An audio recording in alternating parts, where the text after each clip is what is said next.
añadiendo mis felicitaciones a Stanislaus por este gran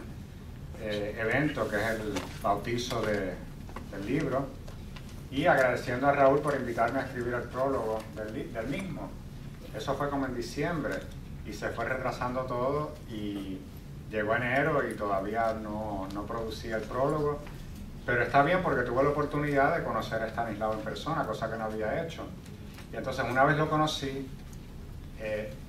me entusiasmé, saqué el tiempo que no había sacado, que no había encontrado, que no había podido encontrar para escribir el prólogo, y es lo que voy a compartir con ustedes hoy.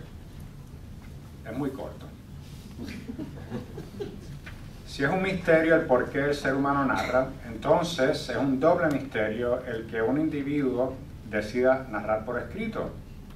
y además en una lengua que aprendió siendo adulto. Hay por supuesto muchos casos de escritores que optan por no usar su lengua materna. Nabokov y Conrad escribieron sus mejores obras en inglés, con resultados admirables. Y Leopoldo Alas, alias Clarín, un escritor menos conocido de finales del siglo XIX en España, escogió escribir sus cuentos en francés y luego traducirlos él mismo al español, porque sentía que el español de su época había decaído tanto como medio de expresión literaria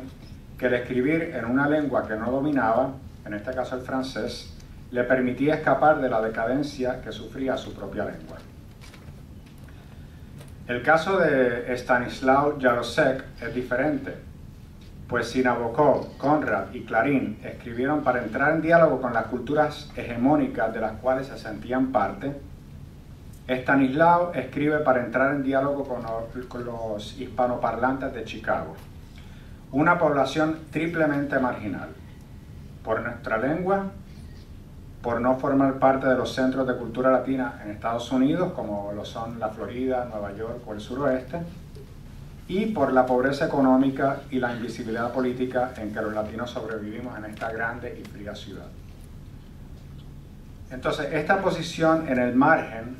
creo que genera una perspectiva contrahegemónica, muy diferente a las formas de percibir que la gran mayoría comparte gracias al consumismo, al sexismo y las políticas excluyentes de los nacionalismos y las religiones tradicionales. Es decir, en los cuentos que están en Jaleos y Denuncias, lo que vemos es el consumismo, pero desde una perspectiva crítica, como cuando un personaje mide el valor de una casa en dólares y no en tanto hogar. También vemos un sexismo exagerado que casi llega a la sátira, o que en algunos casos llega a la sátira, y que se ve, por ejemplo, en la proliferación de personajes que se llaman simplemente el hombre o la mujer, seguidos o precedidos por adjetivos tan predecibles como reveladores. Y por último, vemos los nacionalismos y las religiones tradicionales, pero desde una perspectiva relativista, como cuando un personaje piensa: no es fácil ser árabe, gracias a Dios que nací cristiano.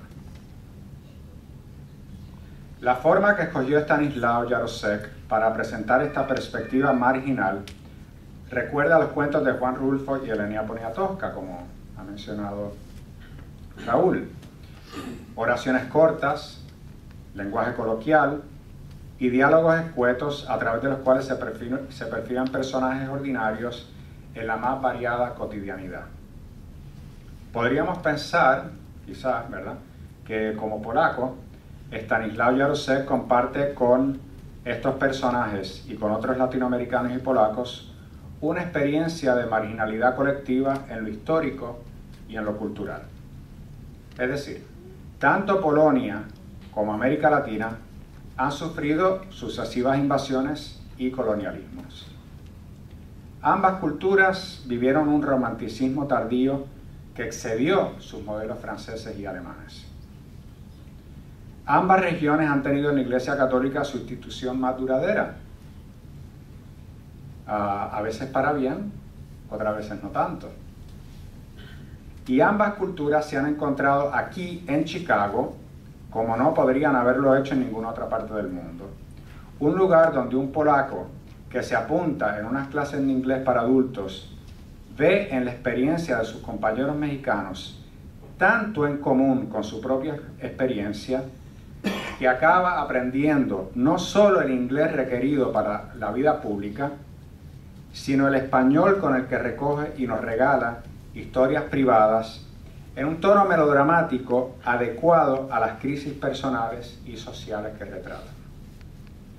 Como dice uno de tus personajes, Estanislao, gracias por darme el placer de leer estos cuentos antes de dormir.